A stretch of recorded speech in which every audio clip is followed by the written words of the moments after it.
এখন আসুন আমি ইস্তেগফারের আপনাদেরকে 2-3টা দোয়া শিখাই দেই আগে ছোট্ট করে।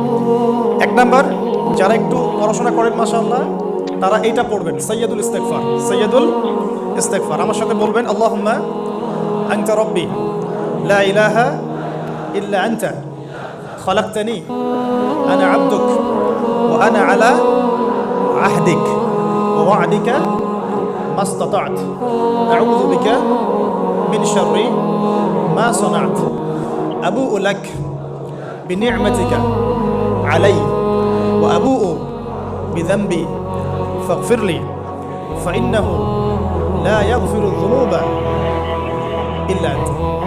এই যে আমরা গত লেকচারে বলেছিলাম যে আমাদের ইবাদতগুলো অন্তঃসার শূন্য হয়ে যাচ্ছে এই কারণে, বিকজ আমরা অর্থটা বুঝি না। এই যে দোয়াটা আপনি করলেন, নবী সাল্লাল্লাহু আলাইহি ওয়াসাল্লাম বলেছেন যে এই দোয়া পড়ার পরে যদি কেউ সকালে পড়ে রাত্রের আগে মারা যায় জান্নাতে চলে যাবে। রাতে পড়ে সকালের আগে ইন্তেকাল করে জান্নাতে চলে যাবে। তো কি পড়লাম? আল্লাহ পাক বলছেন, নবী সাল্লাল্লাহু আলাইহি ওয়াসাল্লাম বলছেন, আল্লাহুম্মা হে আল্লাহ আনতা রাব্বি, আল্লাহ তুমি আমার রব, খালাকতানি তুমি আমাকে সৃষ্টি করেছো, আনা আবদুক আমি তোমার বান্দা, আনা আলা আহদিকা আমি তোমার সাথে যে অঙ্গীকার করেছি এর উপরে আছি, মাস্তাতাও থাকার চেষ্টা করছি, আমি সাধ্যমতো থাকার চেষ্টা করছি, আবু'ু লাকা বিনি'মাতিকা আলাইয়া আমার উপরে আমার যে উপরে তুমি যে নিয়ামত দিয়েছো আল্লাহ এগুলো আমি স্বীকার করছি। আল্লাহ তুমি আমার উপর যত নিয়ামত দিয়েছো আমি স্বীকার করছি, আবু'ু বিযানবি আমার যত গুনাহ আল্লাহ সব স্বীকার করছি। এইভাবে যদি বান্দা আল্লাহর কাছে দোয়া করে আল্লাহ মাফ করবেন না? সুবহানাল্লাহ। ফাগফিরলি আল্লাহ আপনি আমাকে মাফ করুন, ফাইন্নাহু লা ইয়াগফিরু যুনুবা ইল্লা আনতা এখন আপনি ছাড়া যুনুব কেউ ক্ষমা করতে পারবে। ব্যাস এভাবে বুঝে বুঝে এটা যদি না পড়েন অ্যাটলিস্ট এতটুকু, আস্তাগফিরুল্লাহাল্লাযী লা ইলাহা ইল্লা হুয়াল হাইয়ুল কাইয়্যুম ওয়া আতুবু ইলাইহি এইটুকু। আর এটাও যদি না পড়েন, না পড়াটা একটু লজ্জার যদিও বা, তাও যদি না পড়েন তাহলে বলবেন আস্তাগফিরুল্লাহ ওয়া আতুবু ইলাইহি, আস্তাগফিরুল্লাহ ওয়া আতুবু ইলাইহি। আসুন তাহলে আমরা কাজগুলো পেয়ে গেলাম। এখন আসুন আমরা কেন রোজা রাখছি? নবী করিম সাল্লাল্লাহু আলাইহি ওয়াসাল্লাম এখানে উদ্দেশ্যটা বলছেন। এই দিনে কি করা হয়েছে? মুসা আলাইহিস সালাম এবং তার কওমকে নাজাত দেওয়া হয়েছে, ফিরআউন তার কওমকে ডুবিয়ে দেওয়া হয়েছে। এই তো এই রোজার সাথে কিন্তু হুসাইন রাদিয়াল্লাহু আনহুর কারবালার শাহাদাতের কোনো সম্পর্ক নাই। এটা একটা আকীদা পরিষ্কার করে নেবেন। হুসাইন রাদিয়াল্লাহু আনহুর কারবালার ঘটনা হয়েছে নবী সাল্লাল্লাহু আলাইহি ওয়াসাল্লামের ইন্তেকালের 60 বছর পরে। শরীয়ত ক্লোজ হয়ে গেছে না নবী সাল্লাল্লাহু আলাইহি ওয়াসাল্লাম ইন্তেকালের সাথে সাথে, নাকি আরো শরীয়ত আসবে? শরীয়তে কোনো নতুন বিধান কি এরপরও চালু করা যাবে? এই দিনে অনেক ঘটনা ঘটেছে। এই ঘটনাগুলোর সম্পর্কে কিছু দুর্বল বর্ণনা আছে বিধায় আমি বলছি না পাবলিকলি। বলা হচ্ছে এই দিনে নূহ আলাইহিস সালামের কিস্তি, ওই যে কিস্তি প্লাবনে ভেসে ভেসে এই দিনে জুদি পাহাড়ে এসে ভ্রমণ করেছে। এরকম অনেক ঘটনা। এই দিনে মুসা আলাইহিস সালামকে নাজাত দেওয়া হয়েছে, এই দিনে ফিরআউনকে ডুবিয়ে দেওয়া হয়েছে, এরকম অনেক ঘটনা আছে। কিন্তু এই দিনে রোজা রাখার উদ্দেশ্য হচ্ছে এই নাজাতে মুসা। এইটা হুসাইন রাদিয়াল্লাহু আনহুর শাহাদাতের কষ্টে রাখছি না আমরা, ওইটা আমাদের জন্য আরেকটা জায়গা। ওই জায়গাটা নিয়ে যে হুসাইন রাদিয়াল্লাহু আনহুর শাহাদাত, ওইটা থেকে শিক্ষাটা আমার কি? এই ঘটনাটা এই 10 মুহররমে ঘটে গেছে। এটা আল্লাহ পাকের তাকদিরে ছিল, এই দিনেই ঘটনাটা ঘটে গেছে। এই ঘটনা ঘটার আগেই নবী সাল্লাল্লাহু আলাইহি ওয়াসাল্লাম রোজা রাখতেন। এমন না যে এই ঘটনা ঘটার পরে সাহাবীরা রোজা রাখা শুরু করেছেন, ব্যাপারটা কি তাই না? মূল জিনিসটা বুঝি, তারপর হুসাইন রাদিয়াল্লাহু আনহুর শাহাদাতের দিকে যাবো ইনশাআল্লাহ। আমরা দোয়া করি আল্লাহ পাক আমাদের সবাইকে হুসাইন রাদিয়াল্লাহু আনহুর মতো সাহস, কারেজ দান করুন, তাদের মতো বীরত্বপূর্ণ ঈমান দান করুন, জুলুমের বিরুদ্ধে তার মতো দাঁড়িয়ে যাওয়ার মানসিকতা দান করুন। আল্লাহ পাক সারা দুনিয়া থেকে ইয়াজিদদেরকে ধ্বংস করুন এবং রাসূল সাল্লাল্লাহু আলাইহি ওয়াসাল্লামের কলিজার টুকরা নাতি হুসাইন রাদিয়াল্লাহু আনহুকে আল্লাহ পাক জান্নাতের উচ্চ মর্যাদা দান করুন। তো এখানে দেখুন মুসা আলাইহিস সালামের নাজাতের সাথে আশুরার ঘটনা জড়িত। আর একটা কথা আমি বলে দেই, মুসা আলাইহিস সালাম, তার কওম, ফিরআউন এবং শেষ জামানা দাজ্জাল, জেরুজালেম, ইহুদি, এদের সবার সাথে একটা যোগসূত্র আছে। একটু বোঝার চেষ্টা করবেন, একটু বোঝার চেষ্টা করবেন। আবার বলছি, রোজাটা রাখছি আমরা আশুরার স্মৃতিতে, ওই স্মরণে। এই আশুরার দিন এর ঘটনা মুসা আলাইহিস সালামের কওম, ফিরআউন, বনু ইসরাইল, এখনকার জেরুজালেম, জিউসদের উত্থান, শেষ জামানা, এই প্রত্যেকটা বিষয় কানেক্টেড আছে। আমি জানি না কিভাবে আমি শব্দ নিয়ে আপনাদেরকে বোঝাবো। আমি এখন লেকচারগুলোতে বলি যে আমি লাস্ট 3-4 বছর থেকে একটা প্রবলেম ফেস করছি, অনেক কিছু বুঝতে পারছি কিন্তু আমি আপনাকে বোঝাতে পারছি না। আমি কোন ভাষা প্রয়োগ করবো বা কীভাবে সিকোয়েন্স সাজাবো আমি আসলে বুঝতে পারছি না। বিশ্বাস করেন, এগুলো শুধু বাইরের কথা বললাম, ভিতরে এমন অনেক কথা আছে যার 30 থেকে 40% আমি বলতে পারছি, বাকি 60% কথা আমি বলতে পারছি। এখন আপনি ইন্টেলেকচুয়াল অডিয়েন্স হয়ে বুঝে নিয়েন যে কেন বলতে পারছি। ছিল, কি কারণে, এটা আপনাদেরকে বুঝে নিতে হবে। তো এখন দেখুন প্রিয় ভাইয়েরা, একটু আমার দিকে খেয়াল করুন। নবী মুসা আলাইহিস সালাম, কোরআন আপনি খুলবেন 44টা জায়গায়, কয়টা জায়গা? 532টা আয়াত আছে। সুবহানাল্লাহ, 44টা জায়গার 532টা আয়াতে আল্লাহ রাব্বুল আলামিন মুসা ফিরাউন মুসা ফিরাউন মুসা ফিরাউন আমাদেরকে বলেছে। কোরআন কাদের জন্য? আচ্ছা, আমাদেরকে এই ঘটনাটা বারবার বলার কি কারণ? আল্লাহ পাক কেন এতবার করে মুসা আলাইহিস সালাম আর ফিরাউনের ঘটনা আমাদেরকে বলছেন? কারণ কি? আমাদের উম্মার সাথে তার কি সম্পর্ক? সম্পর্ক হচ্ছে নবী সাল্লাল্লাহু আলাইহি ওয়াসাল্লামের সোনালী যুগ যেটা, সেটা চলে যাওয়ার পরে এই ফিতনার যুগে সারা বিশ্ব জুড়ে নতুন নতুন ফেরাউনদের উদ্ভব হবে ইনশাআল্লাহ। হয়েছে কি হয় নাই? এবং এটা চিরায়ত পরিণতি। আল্লাহ পাক এই এতবার করে 532 বার এই মানুষদেরকে ফেরাউনের গল্প কেন শোনাচ্ছেন? যাতে ফেরাউনের পরিণতি সম্পর্কে এরা সচেতন হয়, যাতে ওরাও ফেরাউনের পরিণতি সম্পর্কে সচেতন হয়। কে ফেরাউন? তার নাম রেমেসিস II। রেমেসিস, তো ফেরাউন কোনো নাম নয়, এটা একটা রাষ্ট্রীয় পদ, ঠিক আছে? তো তার একটা নাম ছিল, আমি নামটা এই মুহূর্তে স্কিপ করে ফেলছি, সম্ভবত আল্লাহ মাফ করুন, আমি নামটা ভুলে গেছি। তো রেমেসিস II হচ্ছে তার একটা নাম, আরেকটা নাম আছে। তো কি কারণে সে ফেরাউন হলো? কেন তাকে ফেরাউন বলা হচ্ছে? এক দেখুন, ইউযাববিহুনা আবনাআকুম ওয়া ইস্তাহইউনা নিসাআকুম। মুসা আলাইহিস সালামের কওমের বনু ইসরাঈলদের ছেলেদেরকে মেরে ফেলছে, মেয়েদেরকে জীবিত রাখছে। সারা বিশ্ব জুড়ে তোমরা কি মুসলমান ছেলেদেরকে মেরে ফেলছো না? এখন আমরা তাদেরকে বলতে চাই, মেসেজ দিতে চাই, সারা বিশ্ব জুড়ে নব্য ফেরাউনরা মুসলিম ছেলেদেরকে মেরে ফেলছে না, এখন মেয়েদেরকে জীবিত রাখছে না। এদেরকে মেসেজ দেওয়া হচ্ছে 532 বার, এদেরকে মেসেজ দেওয়া হচ্ছে। কে ফেরাউন? যে বলছে আনা রব্বুকুমুল আ'লা, আমি তোমাদের মহান রব। সারা ওয়ার্ল্ড যারা চালাচ্ছে তারা এই দাবি প্রত্যক্ষভাবে না করলেও পরোক্ষভাবে ঠিকই করছে। ওয়ার্ল্ডের কতগুলো জায়গায় আপনি দেখবেন যে অবনত চিত্তে আল্লাহ পাকের হুকুমের সামনে মাথা পেতে নিচ্ছে। কয়টা জায়গায় আল্লাহ পাকের সুপ্রিম লসগুলোকে এস্টাবলিশ করা হচ্ছে। আর এটাকে ইনডাইরেক্টলি আপনি চ্যালেঞ্জ করছেন, আল্লাহ পাকের কিতাবকে আপনি ইনডাইরেক্টলি চ্যালেঞ্জ করছেন। এবং এটা আপনি সরাসরি না বললেও, যে আমি মহান রব নই, এই কথা সরাসরি না বললেও আপনার কাজে এটা প্রমাণ করছেন। আল্লাহ পাকের সমস্ত আহকাম, হুকুম, ইসলামিক বিধানগুলোকে উঠিয়ে দিয়ে জাহেলিয়াত প্রতিষ্ঠা করছেন, শিক্ষা ক্ষেত্রে, সাংস্কৃতিক ক্ষেত্রে, অর্থনৈতিক ক্ষেত্রে, ইভেন পলিটিক্যাল ক্ষেত্রে। তাহলে এটা কি ফেরাউনের আচরণ নয়? এটা কি ফেরাউনের আচরণ নয়? ফেরাউন কাকে বলে? ফেরাউন ডেফিনেশন কি আসলে? তাকে একটার পর একটা নিদর্শন দেখানো হয়েছে, 9টা নিদর্শন, 9টা দেখানো হয়েছে। আপনি সূরা তাহা পড়ুন, কাসাস পড়ুন, পাবেন 9টা নিদর্শন।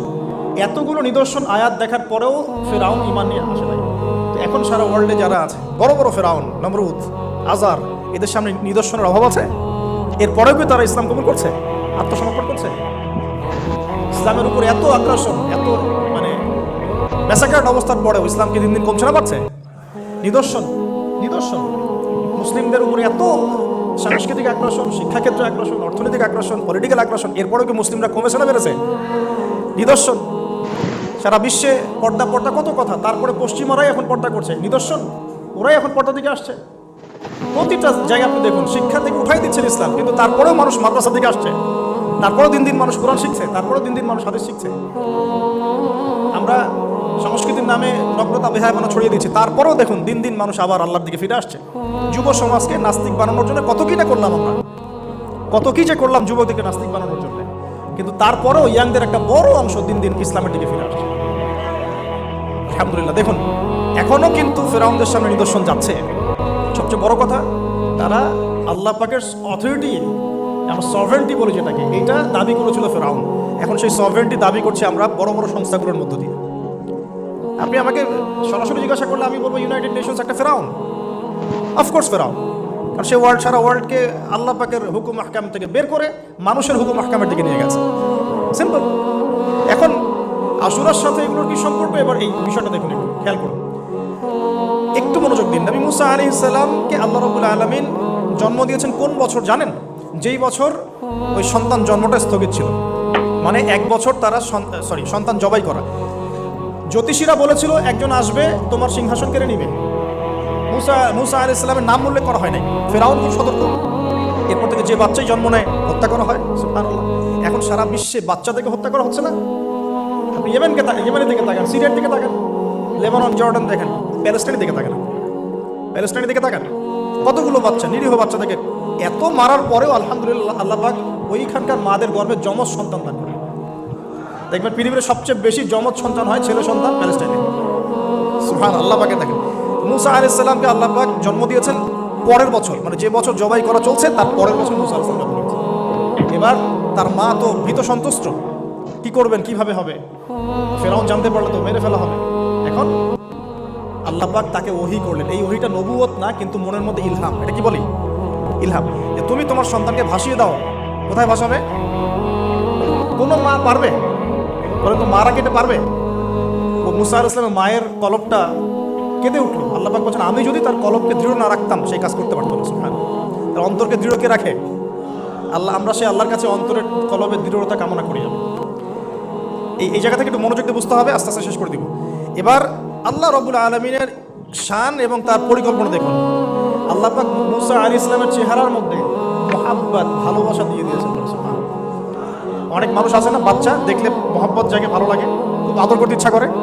ফেরাউনের ঘরে সন্তান নাই, তার স্ত্রী পানির ঘাটে বাচ্চা চলে আসলো। বাচ্চা দেখে সে বলছে, মাশাআল্লাহ, এত চমৎকার একটা সন্তান, ফুটফুটে বাচ্চা। ফেরাউনের কাছে নিয়ে গিয়ে বলছে, একে রেখে দেই, লা তাকতুলু, তাকে হত্যা করো না, আসা আইয়ান ফাআনা আও নাত্তাখিযাহু ওয়ালাদা, তাকে আমরা রেখে দেই, হয়তো সে উপকারে আসবে, অথবা আমরা তাকে সন্তান হিসেবে গ্রহণ করতে পারি। ফেরাউন কিন্তু খুব সতর্ক ছিল। তারপরে আল্লাহ পাক তারই ঘরে মুসা আলাইহিস সালামকে বড় করলেন। সুবহানাল্লাহ। আর মুসা আলাইহিস সালাম ফেরাউনের স্ত্রী দুধ পান করছে না। তখন মুসা আলাইহিস সালামের একজন বোন আছে, সে গিয়ে তাদেরকে খবর দিল যে আমরা কি তোমাদেরকে হাল আদুল্লুকুম আলা মান ইয়াকফুলু, এমন একজনের কথা বলবো যে মুসাকে দুধ পান করাবে, এই বাচ্চাকে দুধ পান করাবে। আল্লাহ পাকের কি কৌশল! আল্লাহ পাক ওই মায়ের কোলেই আবার মুসা আলাইহিস সালামকে ফিরিয়ে দিলেন। এদিকে মায়ের দুধ খাচ্ছে, ফেরাউনের ঘরে বড় হচ্ছে, আবার ফেরাউন একটা বড় অঙ্কের হাদিয়া তার মাকে দিচ্ছে দুধ পান করানোর জন্য। আল্লাহ পাকের পরিকল্পনা দেখেন। আমি আসলে বুঝাতে পারছি না ভাই, আমার ল্যাঙ্গুয়েজের প্রবলেমের কারণে মাফ করবেন। অনেক তথ্য মাথায় থাকলে কথা বলা টাফ হয়ে যায়। তো সুবহানাল্লাহ, আল্লাহ পাকের পরিকল্পনা দেখুন। যে নবী মুহাম্মদ সাল্লাল্লাহু আলাইহি ওয়াসাল্লামকে মক্কা থেকে তাড়িয়ে দিচ্ছে মানুষ, আল্লাহ রাব্বুল আলামিন সেই মক্কা নবীর পায়ের সামনে এনে দিলেন। সুবহানাল্লাহ, মাত্র 8 বছরের ব্যবধানে।